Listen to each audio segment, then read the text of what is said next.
Hello students, आज हम करने जा रहे हैं क्लास 10 साइंस चैप्टर नंबर 10 के पेज नंबर 176 के क्वेश्चन। तो इसको बच्चे ये चैप्टर आप प्लेलिस्ट से देखोगे ना तो आपको प्रॉपर समझ आएगा टॉपिक बाय टॉपिक। तो आप चैनल पे जाके और क्लास 10 साइंस चैप्टर नंबर 10 के प्लेलिस्ट चेक कर सकते हैं, या फिर आपको डिस्क्रिप्शन बॉक्स में हर एक चैप्टर की लिंक मिल जाएगी। ठीक है, तो चलिए स्टार्ट करते हैं। Question number 1, a ray of light traveling in air entering oblique into water, does the light ray bend toward the normal or away from the normal? Why? देखो अब यहाँ बोला हुआ है कि एक लाइट की रे है जो ट्रैवल कर रही है एयर से वाटर में, ठीक है। और अब आपसे ये पूछा गया है कि अब ये बेंड होगी या फिर अवे होगी नॉर्मल की तरफ। तो हमने जैसे कि समझा हुआ है इस टॉपिक को, तो यहाँ पर मान लिया ये यहाँ पर क्या है, एयर है, ठीक है। एयर से हमारी जो लाइट है वो कहाँ गई है, वाटर में गई है। हम ले लेते हैं यहाँ पर क्या है, वाटर, ठीक है। यहाँ पर हमने लिख लिया वाटर, ठीक है। अब एयर से वाटर में, तो एयर हमें पता है कैसा मीडियम है, रेयरर मीडियम है, और वाटर क्या है, डेंसर मीडियम है। ये चीज़ तो आप समझ चुके होंगे अभी तक, ठीक है। अब लाइट जो है ये हमने पहले बना ली नॉर्मल, ठीक है। नॉर्मल क्या होता है, परपेंडिकुलर उस पर। अब जब लाइट यहाँ से गई, इस तरीके से ये लाइट गई, ठीक है, तो लाइट यहाँ पर क्या होती है, नॉर्मल की तरफ बैंड हो जाती है। क्यों बैंड हो जाती है? क्योंकि देखो बच्चों, ये जो ऊपर का रिफ्रैक्टिव इंडेक्स होता है वो कम होता है, मीन्स उसकी डेंसिटी कम होती है। जहाँ डेंसिटी कम होती है वहाँ पर लाइट ज़्यादा तेज़ी से भागती है, और जहाँ डेंसिटी कम ज़्यादा होती है वहाँ पर लाइट जो है वो धीरे धीरे भागती है। तो यहाँ पर एयर के मॉलिक्यूल्स अगर हम सपोज करें इतनी दूर हैं, और वाटर को अगर इससे कंपेयर करें तो उसके मॉलिक्यूल्स इतने दूर हैं। तो इसमें जो है ये रेयरर मीडियम हो गया और ये डेंसर मीडियम हो गया। जिसके मॉलिक्यूल्स दूर वो रेयरर मीडियम, जिसके मॉलिक्यूल नज़दीक वो डेंसर मीडियम, ठीक है। तो यहाँ पर एक चीज़ याद रखना है, जब रेयर टू डेंसर जाएगी तो लाइट क्या हो जाती है, बैंड हो जाती है, ठीक है। तो यही चीज़ हम आंसर में देंगे, द लाइट रे band toward the normal. Light रे जो है बैंड हो जाएगी नॉर्मल में। अब आगे इन्होंने पूछा था वाई, क्यों? When a ray of light travel from an optic rarer medium to the optically denser medium, it get bent toward the normal। अभी मैंने आपको समझाया ना कि रेयर मीडियम से अगर डेंसर मीडियम में जाएगी तो वो क्या हो जाएगी, बैंड हो जाएगी। Since water is optically denser then air, क्योंकि वाटर क्या है, एयर से ज़्यादा डेंसर है। अभी कैसे है वो मैंने आपको कंपेयर करके बताया। A ray of light traveling from air to water will bend toward the normal। ठीक है, समझ आ गया, क्लियर हो गया? चलो समझ आ गया तो आगे करते हैं question. Question number 2, light enters from air to glass having refractive index 1.50।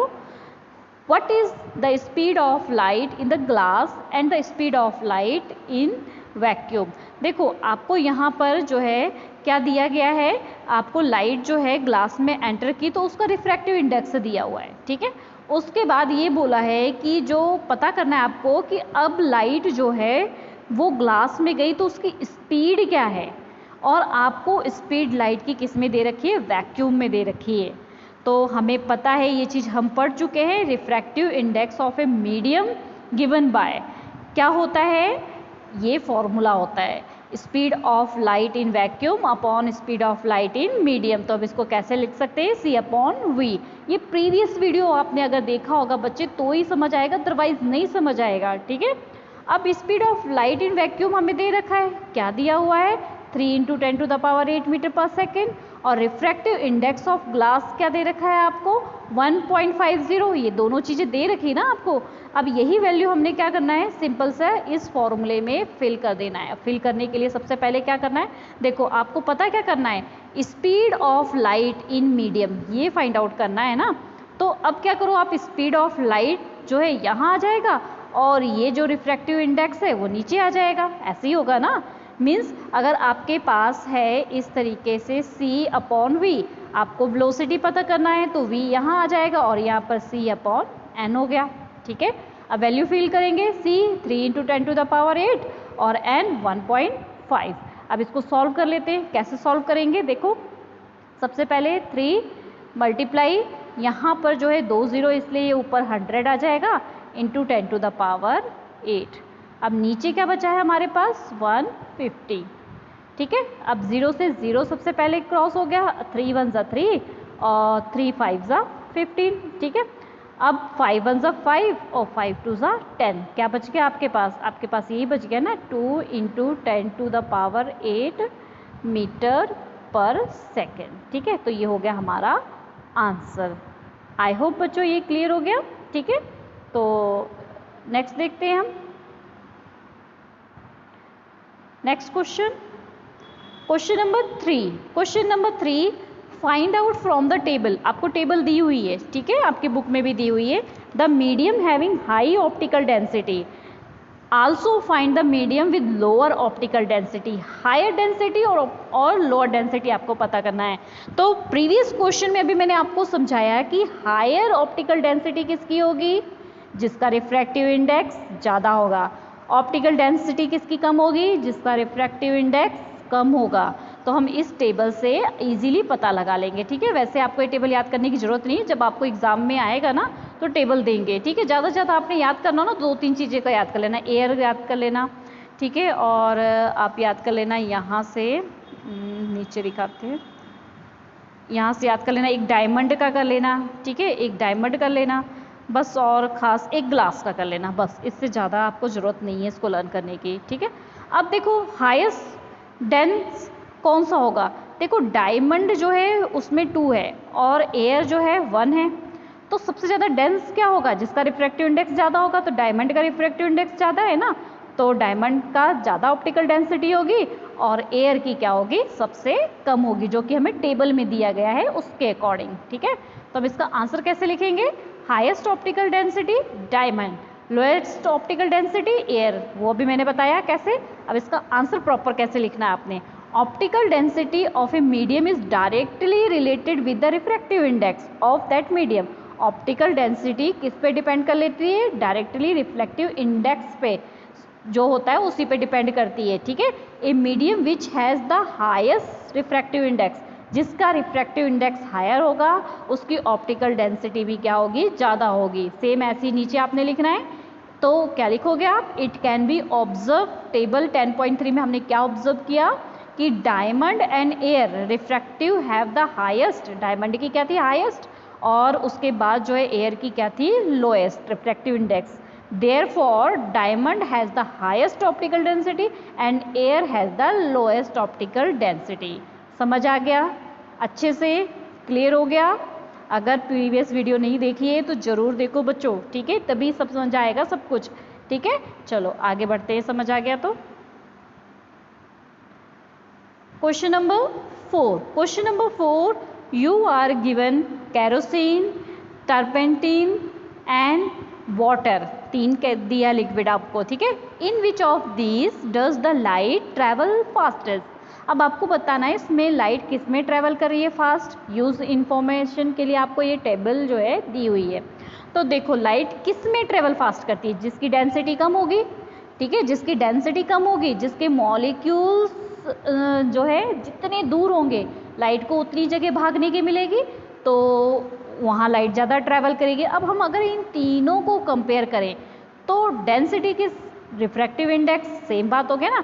तो देखो सबसे पहले हम तारपीन को देखते हैं। तारपीन, ये रहा तारपीन, ठीक है। दूसरा अगर तारपेंटीन हो गया, उसके बाद अगर हम अगला देखें कैरोसिन, तो ये हो गया आपका कैरोसिन। अगला देखते हैं वाटर। वाटर कहाँ है इसमें? ये रहा वाटर, ठीक है। टेबल ज़्यादा ध्यान देने की जरूरत है, टेबल दिया होगा, ठीक है। तो ये हो गया हमारा वाटर। अब देखो, अब इसमें देखो सबसे ज़्यादा डेंस कौन सा होगा? क्वेश्चन में आपसे क्या पूछा है कि विच है, किसमें जो है लाइट फास्टेस्ट ट्रैवल करेगी। तो जिसकी डेंसिटी कम होगी उसमें लाइट जो है फास्टेस्ट ट्रैवल करेगी। तो सबसे कम डेंसिटी किसकी है? सबसे कम वाटर की है। तो सबसे ज़्यादा तेज किस में भागेगी लाइट? वाटर में। फिर उसके बाद कैरोसिन में, और सबसे ज़्यादा जो है टर्पेंटीन की है। तो इसलिए सबसे कम स्पीड जो होगी इसमें होगी। ठीक है, समझ आया? क्लियर हो गया? अच्छे से हो गया ना क्लियर? चलो, तो इसका आंसर कैसे लिखेंगे उसको लिख लेते हैं। Speed of light in a medium is given by the relation of the refractive index. Just जो अभी हमने बताया कि स्पीड ऑफ लाइट किस पे डिपेंड करती है? रिफ्रैक्टिव इंडेक्स पे। देखो रिफ्रैक्टिव इंडेक्स जो होगा ना उसका अपोजिट होगा उसकी स्पीड, उसकी वेलोसिटी अपोजिट होगी। ये चीज़ मैंने आपको जब चैप्टर्स का ये टॉपिक समझाया तो बहुत अच्छे से समझाया है, तो इसलिए बच्चों मैं बार बार कह रही हूँ प्रीवियस वीडियो जरूर देखो। ठीक है, तो अगर रिफ्रैक्टिव इंडेक्स अगर ज़्यादा होगा तो वेलोसिटी कम होगी, रिफ्रैक्टिव इंडेक्स अगर कम होगा तो वेलोसिटी ज़्यादा होगी। ये बात समझ में आ गया बिल्कुल अच्छी तरीके से? तो चलो फॉर्मूला क्या है अपना, इस तरीके से ये फॉर्मूला हो गया हमारा। रिफ्रैक्टिव इंडेक्स किसी भी मीडियम का ले लिया, स्पीड ऑफ लाइट और मीडियम तो C/V। तो ये चीज़ मैंने अभी आपको बताई कि ये अपोजिट होता है, अपोजिट होता है तो हम इसको कैसे लिख सकते हैं? इस तरीके से लिख सकते हैं ना। कैसे? ये आपका था C/V, तो अगर V निकालना है तो C/N। ये एक दूसरे के क्या हो गए? अपोजिट बिल्कुल। ठीक है, क्लियर? ये बीच में जो है ये प्रोपोर्शनल का साइन है। प्रोपोर्शनल का साइन का मतलब क्या होता है? Inversely proportional. इसको बोलेंगे इनवर्सली प्रोपोर्शनल। मीन्स अगर V बढ़ाओगे तो N कम हो जाएगा, V कम करोगे तो N ज़्यादा हो जाएगा। समझ आ गई बात? आ गई समझ में? Clear? It can be the inferred from the relation that light will travel the slowly in the material which has the highest refractive index and travel the fastest। ये हमने पढ़ लिया ये चीज़ कि जहाँ का रिफ्रैक्टिव इंडेक्स जो है कम होगा वहाँ पे लाइट ज़्यादा तेज़ी से भागेगी कि नहीं भागेगी? अब आप बताओ। रिफ्रैक्टिव इंडेक्स अगर ज़्यादा होगा तो लाइट कम भागेगी और रिफ्रैक्टिव इंडेक्स ज़्यादा होगा तो लाइट ज़्यादा भागेगी। इसका आंसर आप दो मुझे कमेंट में, ये चीज़ मैं आपको बता चुकी हूँ। ठीक है, हाँ यहाँ से नकल मार लोगे वो बात सही है। चलो ठीक है, आप देख लेना। ठीक है, यही चीज़ यहाँ पर लिखी हुई है जो मैं अभी जस्ट आपको समझा के हटी हूँ। ठीक है, इट कैन बी ऑब्जर्व हमने किया था 10.3 टेबल में कि कैरोसिन और टर्पेंटीन और वाटर इनका रिफ्रैक्टिव इंडेक्स क्या था? ये था। तो ये ट्रैवल किस में फास्टर कर रही थी? वाटर में फास्टर ट्रैवल कर रही थी, क्योंकि वाटर का रिफ्रैक्टिव इंडेक्स क्या था? कम था। समझ आ गई बात कि रिफ्रैक्टिव इंडेक्स जिसका कम होगा वेलोसिटी उसकी ज़्यादा होगी, वेलोसिटी जिसकी कम होगी रिफ्रैक्टिव इंडेक्स उसका कम होगा। समझ आ गई बात? क्लियर हो गया? अच्छे। चलिए फिर क्वेश्चन नंबर हम क्या करते हैं? 5th। The refractive index of diamond दिया हुआ है आपको 2.42। What is the meaning of the statement? इस स्टेटमेंट की मीनिंग क्या है? तो refractive index of a medium हम क्या ले लेते हैं? एन नीचे हम लिख दिया। Related to the speed of the light in the medium V। Speed को हम किससे ले लेते हैं? V से। अब इसका रिलेशन अगर निकालना है तो कैसे हो जाएगा? हमें ये चीज़ पता है N, और उसके बाद ये फॉर्मूला C/V। इतने टाइम से डिस्कस करते आ रहे हैं, आपको अच्छे से पता लग गया ना। इन्होंने क्या पूछा? रिफ्रैक्टिव इंडेक्स डायमंड का है और इस स्टेटमेंट का मीनिंग पूछा है कि क्या है। तो यहाँ पर C जो है स्पीड ऑफ लाइट किस में है? वैक्यूम में। ये तो पता है ना, speed of light in vacuum. उसके बाद क्या है? The refractive index of diamond, यहाँ पे ऑलरेडी दे रखा है ना। रिफ्रैक्टिव इंडेक्स ऑफ डायमंड कितना है आपका? Refractive index of diamond 2.42 means इसकी वैल्यू है। ठीक है, उसके बाद this suggested that the speed of light in the diamond will reduce by a factor 2.42 compare to its speed in air. तो ये आपको सजेस्ट किया है कि स्पीड ऑफ लाइट डायमंड की किस पे डिपेंड कर रही है? उसके फैक्टर से कंपेयर करो जो कि उसका रिफ्रैक्टिव इंडेक्स क्या है? 2.42 है। इससे आप कंपेयर करके आप इसकी वेलोसिटी जो है फाइंड आउट कर सकते हो ना। देखो कैसे कर सकते हो। यहाँ पर आपके पास इसकी वैल्यू दे रखी है, तो ये क्या आ जाएगा आपका? इसको पहले तो हमें V फाइंड आउट करना है ना, तो हम इसको क्या करेंगे? तो V इज इक्वल टू क्या आ जाएगा? C/N आ जाएगा। अब V is equal to C क्या है? 3 × 10⁸ मीटर पर सेकेंड। ठीक है, उसके बाद आपका क्या आ जाएगा? नीचे आपको दे रखा है 2.42। ठीक है, आप ऐसे भी लिख दोगे तो आपको पूरे मार्क्स मिलेंगे। ठीक है, आप इसको सॉल्व करना चाहते हो तो सॉल्व भी कर सकते हो, कोई प्रॉब्लम नहीं। यहाँ तक भी लिखोगे तो आपको फुल मार्क्स हैं। ठीक है, ओके स्टूडेंट्स, आई होप आपको ये सारे क्वेश्चंस क्लियर हो गए।